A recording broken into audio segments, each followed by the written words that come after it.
Messenger came, pulled up at the driveway, came to the door, delivered the script. I took it out of the manila folder. I looked at it, and I said, oh. Before her passing, Rue McClanahan opened up about the truth behind the Golden Girls, revealing heartfelt moments, untold stories, and surprising behind-the-scenes details. Her words gave fans a rare glimpse into the bonds, struggles, and secrets shared by the beloved cast of the iconic show. Join us as we uncover what she said about the Golden Girls. Rue's revelation about the Golden Girls. One of the things Rue often reflected on was how different real life was from the roles she played. She used to talk about the cast of the Golden Girls and how different each actress was compared to her character. She found it funny that so many people believed she was just like Blanche Devereaux, the bold, flirty Southern woman she played on TV, but Rue herself was actually much more down-to-earth. In fact, she was more private, softer, and far less adventurous than her on-screen character. She often joked about this contrast, saying that Blanche's dramatic love life and larger-than-life personality were just for fun, something made up to entertain people. And she made sure people knew that the outrageous stories from the show didn't match her real life. That difference was part of what made the Golden Girls so special.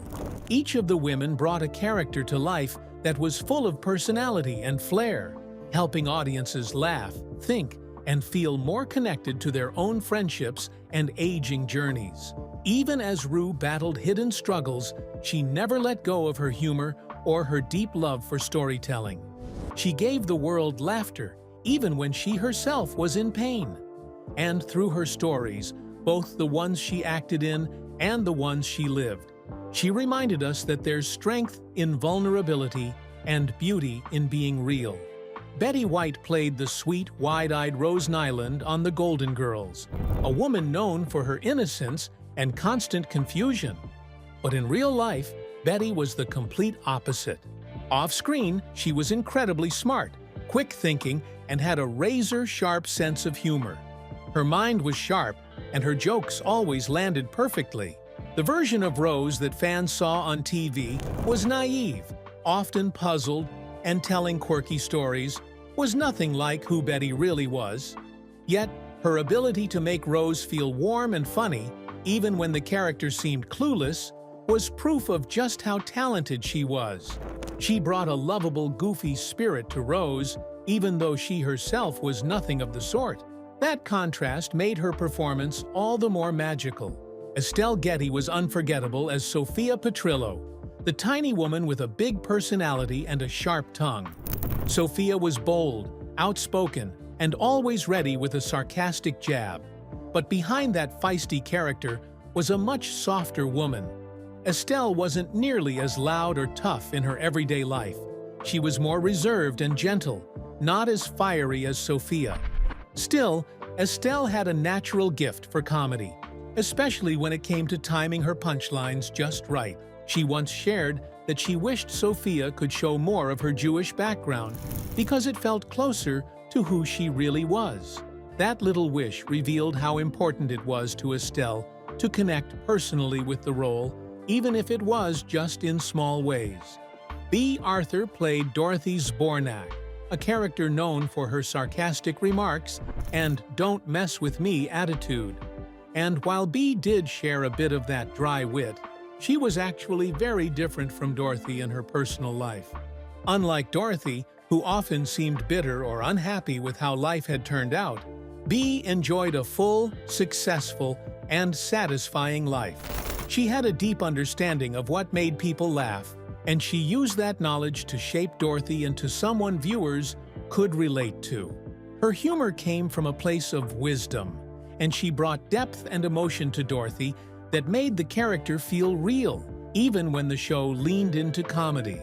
Although the characters they played often poked fun at each other or bickered like family, behind the scenes the women had a strong, respectful bond.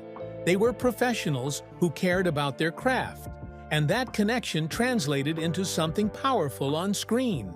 The friendship and chemistry among the actresses gave their show an authentic feel, even if their personalities were far different from their roles.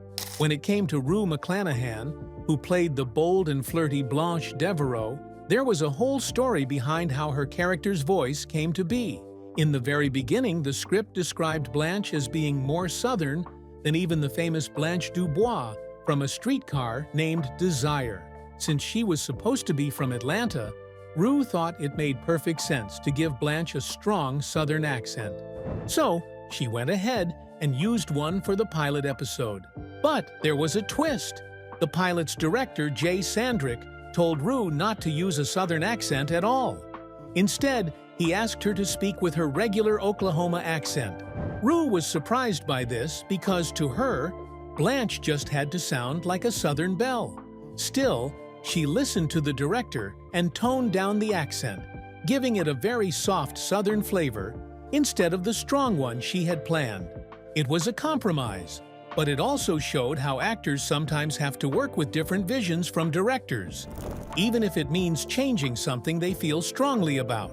Later on, when the show was picked up and a new director, Paul Bogart, came on board, things changed again. This new director was open to Rue's original idea and allowed her to use the rich Southern accent she had wanted all along. Rue was confused at first, thinking she still had to hold back, but once she got the green light, she went full Southern with Blanche's voice, and she loved it. To shape Blanche's accent into something truly unique, Rue took inspiration from a relative, her mom's cousin, Aunt Pearl. Aunt Pearl had always tried to sound fancy by mixing a posh English tone with her Southern drawl. To the rest of the family, it sounded kind of odd and fake. But Rue found it fascinating. She thought it was the perfect blend of charm and drama, just what Blanche needed. So, she didn't copy Aunt Pearl exactly, but she used the idea to build something new, something that felt bold, theatrical, and unmistakably Blanche. Rue imagined Blanche's voice as dripping with Southern charm, so over the top that no one had ever heard anything quite like it. It was a voice full of personality and flair, designed to make the character stand out. Even Rue would laugh at how exaggerated it was, but it worked and gave Blanche that extra sparkle that made her unforgettable. This whole journey of finding Blanche's voice shows how much thought and effort went into the show behind the scenes. It wasn't just reading lines, it was about creating someone who felt alive. Rue's work, combined with the input of directors and the creative team, helped bring Blanche to life in a way that audiences truly loved.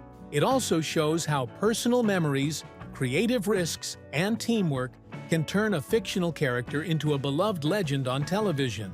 While we celebrate Rue's acting tactics in The Golden Girls, have you ever wondered how she got the role? Keep watching to find out. What you should know about The Golden Girls. Rue McClanahan's adventure with The Golden Girls began just like any other day, until a phone call changed everything. Her agent from ICM reached out, sounding more excited than usual. He told her there was a new script coming her way from NBC. A script that would end up changing the course of her entire career. Soon after, a delivery arrived at Rue's door. The envelope was plain and didn't seem like much, but inside was something that would shape her future. She opened it and found a script titled The Golden Girls. Just reading the name gave her a strange feeling, like something important was about to happen. There was something magical in the air, and Rue could feel it deep down that this might be her big moment. Without wasting time, she began flipping through the pages. The more she read, the more she fell in love with one of the characters, Blanche. The character was bold, full of life, and had this fun, flirtatious energy that Rue instantly connected with. She couldn't stop reading and knew right away that she wanted to play Blanche. Excited, she called her agent to tell him she was ready to audition for the role. But to her surprise, he told her that the part of Blanche was probably going to Betty White. He gently suggested that Rue consider trying out for the role of Rose instead. Rue wasn't sure how she felt about that. She didn't really see herself as Rose, who was kind, but very simple and a bit clueless. Still, Rue didn't want to lose the chance to be part of something that felt so special so she decided to go for it anyway. At the audition, something unexpected happened. The director, Jay Sandrich, asked her to read for Blanche instead. She hadn't prepared for that role, but she didn't hesitate. Rue was flexible and confident, so she gave it her best shot. Her reading clearly stood out, and everyone could see that she was perfect for the part. Not long after that, Rue got a call from Susan Harris, the creator of the show. Susan had one more thing to ask. She needed help convincing B. Arthur to join the cast. B. had some doubts and wasn't too sure about doing another TV show. She was worried that it might feel too much like the parts she'd played before. But Rue had faith in the project and assured B. that this time would be different. The characters had a fresh dynamic, and the story had heart. Rue's words must have made an impact, because soon after, B. agreed to come on board as Dorothy. With B's strong presence and Rue's charm, the show was almost complete. Then came Estelle Getty, who had just impressed everyone with her amazing performance in a stage play. She was chosen to play Sophia, Dorothy's quick-witted and fiery mother. Even though Estelle was small in size, her personality was huge. Her sharp tongue and bold energy added the perfect spice to the group, especially when paired with B's tall, commanding figure.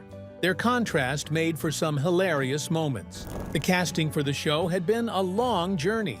Countless actresses had tried out across both New York and Los Angeles. The producers were searching for just the right mix of talent and chemistry. And in Rue, Betty, B, and Estelle, they found exactly that. When the four of them performed together in front of the NBC executives, it was magic. They clicked in a way that felt natural and unforgettable. The executives didn't need much convincing because they already knew that they were sold. One surprising fact was that Elaine Stritch was also considered for a role. Known for her powerful presence on stage, she almost ruined her audition by trying to change the lines in the script. She added curse words that weren't supposed to be there, thinking it would make the scene better. But the producers didn't appreciate that. They wanted the characters to stay true to the original story, not be twisted by someone else's style. As the show began airing, it quickly became a hit. But what many fans didn't know was that the women behind the characters were very different from who they played on screen. Rue would often laugh about how unlike Blanche she really was. While Blanche was flashy and always chasing romance, Rue was more down-to-earth. Still, she had fun playing a character so different from herself. Betty White, often thought of as the smartest one of the group, gave a surprising touch to Rose. Rose was sweet and always looked on the bright side of life, sometimes a bit too much. But Betty gave her depth and made people fall in love with her innocence. The show gave all four women a chance to shine. It was more than just a job, it was a moment in history. The bond they shared on set turned into something truly beautiful, and viewers could feel it every time they watched. What started with uncertainty and second guesses turned into a timeless classic that touched hearts everywhere. From the look of things, the casting, though full of twists and doubts, turned out better than anyone could have imagined. It was the perfect mix of talent, timing, and trust. Rue, along with Betty, B, and Estelle, didn't just act, they brought magic to life. The Golden Girls became a show that people would love forever, not just for its comedy, but for its warmth, friendship, and the unforgettable journey of four incredible women. Now, let's take a step back to how Rue's story started. So, stay tuned. The birth of a legend. Rue was born in 1934 in Hilton, Oklahoma, the first child in her family. She didn't grow up with much, but she had a big personality from the start. When her family later moved to Ardmore, Oklahoma, Rue became well-liked among her classmates and neighbors. Her life took many turns over the years, especially when it came to love. Her first marriage was to actor Tom Bish. Sadly, it didn't last long. Not long after their son, Mark, was born, the marriage ended. It was a tough period in her life. Being a single mother and going through a painful breakup took a toll on her emotionally. But even through all that, Rue never gave up on her dream of becoming an actress. Even in her final years, Rue continued to face health issues. Just 2 years before she passed, when she was 74, she had surgery on her knee. It's a fairly common operation for older adults, but it can come with serious risks, especially the danger of developing blood clots when someone has to stay off their feet for a while. That kind of situation can lead to strokes if not carefully managed. Rue McClanahan may have left this world, but the joy she gave to others remains. Her laughter, her courage, and her unforgettable performances still live on in the hearts of fans everywhere. She was a fighter, a storyteller, and above all, someone who made people feel happy just by being herself. During Rue's time of recovery, she wasn't just dealing with new health problems, she was still struggling with old ones too. Her knees had always given her trouble, even when she was much younger and just starting her acting journey. In 2005, when she was 72, Rue accepted a role in the famous Broadway musical Wicked. That role brought her back to the stage, but this time it was more challenging than ever. The stage was designed at a slant, which made it look magical to the audience, but for Rue's aging knees, it was a painful experience. That slanted stage placed extra pressure on her joints, and while she gave the performance everything she had, it came at a heavy cost to her physical well-being. Performing had always been a part of who Rue was. She loved the stage, and giving it up wasn't something she could easily do. Still, there's no doubt that the wear and tear from years of acting left a lasting mark on her body. But Rue wasn't just fighting battles on the outside. Behind her glowing smile and clever lines, she was also quietly dealing with deep emotional pain. In the months before she passed, she performed in a light-hearted comedy show, and because she could no longer move around easily, she playfully called it her sit-down comedy act. Audiences laughed, and her charm shone brightly as always. But behind the laughter was a woman who was deeply anxious. That nervous energy didn't just come out of nowhere, it had followed her since childhood. One major cause was the absence of her father, who had been sent off to fight in the Second World War. Another blow came years later, when her husband walked away right after their son was born. These emotional wounds cut deep and never fully healed. As she got older, Rue's anxiety became more intense.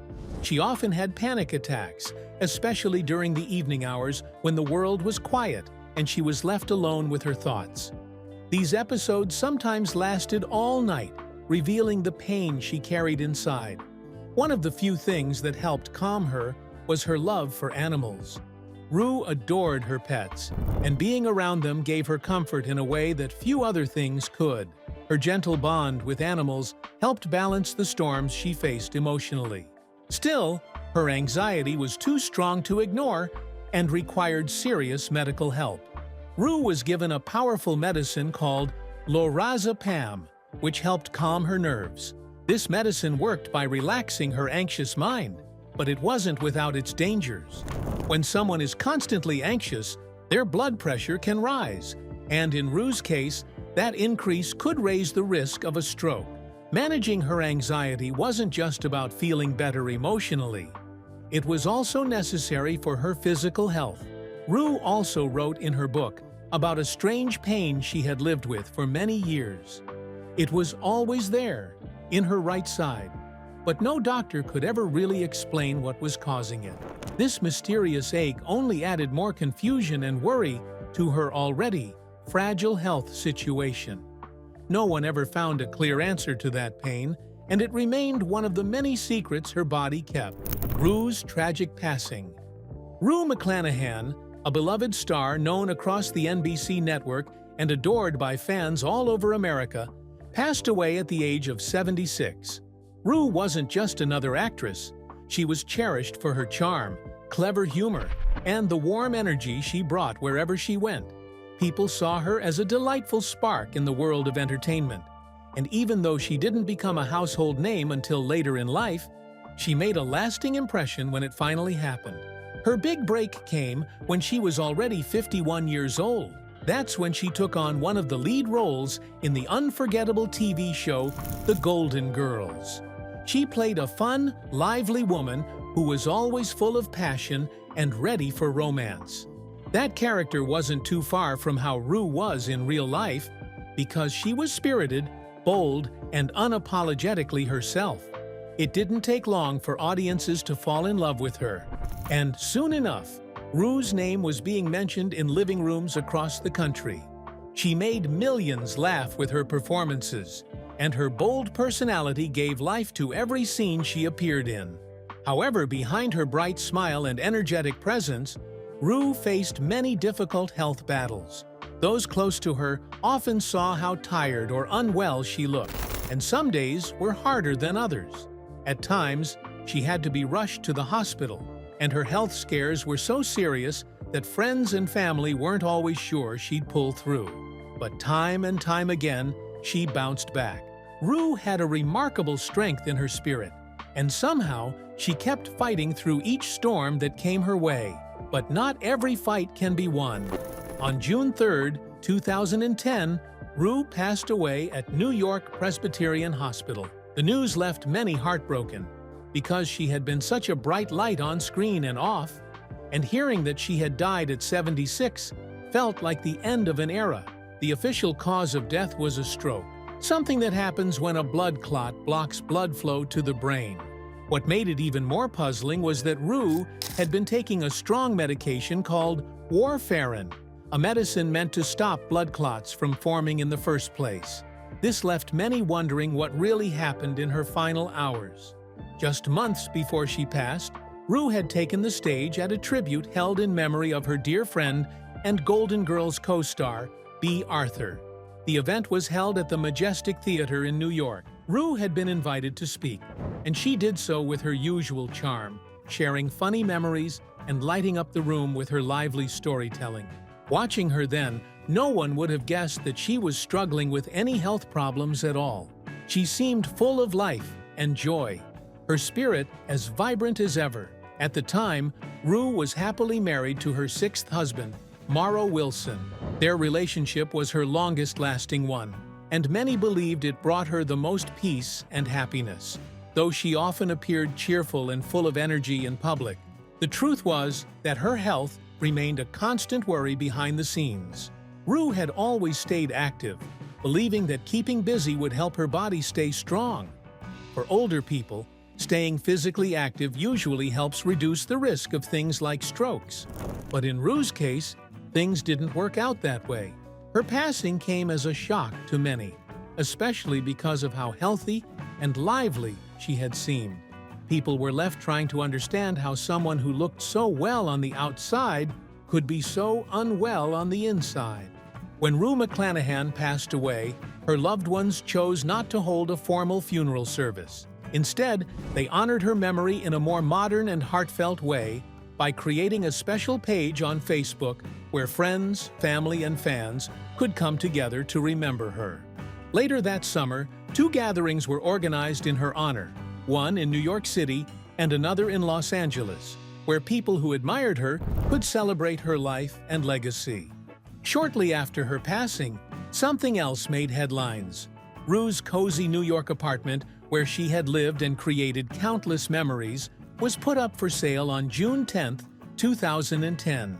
The asking price was a hefty $2.25 million, reflecting not only the value of the space, but also its connection to the beloved actress. Years later, in 2017, Rue's memory was brought back to life in a most creative and touching way. Her dear friend Michael LaRue, who had inherited many of her personal treasures, decided to open a charming Golden Girls-themed cafe in her honor. The place was lovingly named Rue LaRue Cafe and was set up in Washington Heights, a lively neighborhood in Manhattan, New York City. Michael filled the space with Rue's cherished items, things she had owned and loved, giving visitors a chance to feel close to her again. The cafe quickly became a special spot, especially for fans of the Golden Girls, as it offered a slice of nostalgia and a cozy atmosphere surrounded by memories of Rue. Sadly, this delightful tribute didn't last long. Despite the love that poured into it, the cafe closed its doors in November of that same year, not even a full year after opening. activism, and other parts of her career. Rue McClanahan was more than just a television star. She had a big heart for animals and people alike. She cared deeply about the well-being of creatures, big and small, and proudly lived a vegetarian lifestyle. Rue was also one of the earliest famous faces to speak out in support of people for the ethical treatment of animals, showing just how strongly she believed in kindness towards animals. Her compassion didn't stop there. She also lent her voice to Alley Cat Allies, a nonprofit group that works hard to make life better and safer for cats everywhere. In fact, in early 2010, she appeared in a public message to help raise awareness for this very cause, using her platform to stand up for those who couldn't speak for themselves. But Rue's sense of justice reached even further. She was also a proud supporter of equal rights for the LGBTQ+ community. Long before it became widely popular among celebrities to take a stand, Rue was already speaking up for love and fairness. She believed that everyone deserved to be treated equally, and that people should have the right to marry whomever they loved, no matter their gender. Spicing up the different parts of her life, she showed up in true Rue fashion by taking part in a special Broadway concert called Defying Inequality.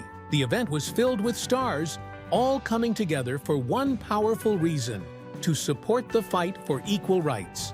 Additionally, Rue McClanahan's love for acting didn't just shine on television, she also made her mark on the grand stages of Broadway. In 2001 and 2002, she brought her charm and energy to a special version of the play The Women, which featured an all-female cast. She shared the spotlight with big names like Cynthia Nixon and Jennifer Coolidge, proving once again that she belonged among the best in show business. But her Broadway journey had started long before that. Back in 1977, she stepped into the role of Hannah Warren, known as the Visitor from New York, in Neil Simon's heartfelt comedy California Suite. Rue joined the show on April 4th, replacing Tammy Grimes, and continued performing until the production closed on July 2nd of that same year.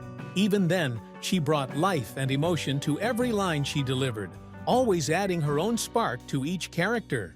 In 2003, she partnered with Star Wars legend Mark Hamill in a touching and funny stage play called 6 Dance Lessons in 6 Weeks. It was performed at the Coconut Grove Playhouse in sunny Miami, Florida.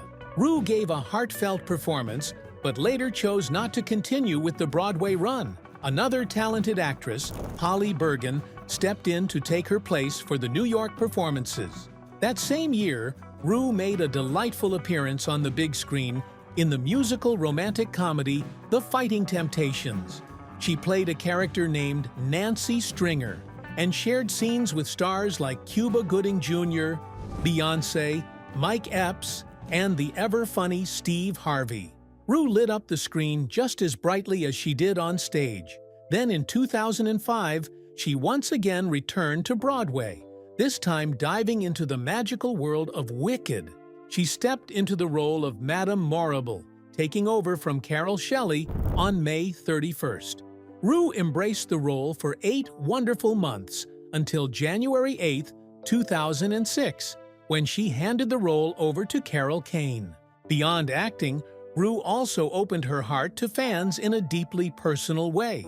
In 2007, she released her autobiography titled My First 5 Husbands and the Ones Who Got Away. Through its pages, she shared her joys, her heartbreaks, and the colorful moments of her life with honesty and humor, making readers feel like they were chatting with a friend. Her work with the Golden Girls was never forgotten either. In June 2008, the beloved show was honored with the Pop Culture Award at the TV Land Awards. Rue proudly stood alongside her fellow stars, Bea Arthur and Betty White, as they accepted the special recognition together. If you enjoyed this video, like and subscribe, and also click the next video shown on your screen.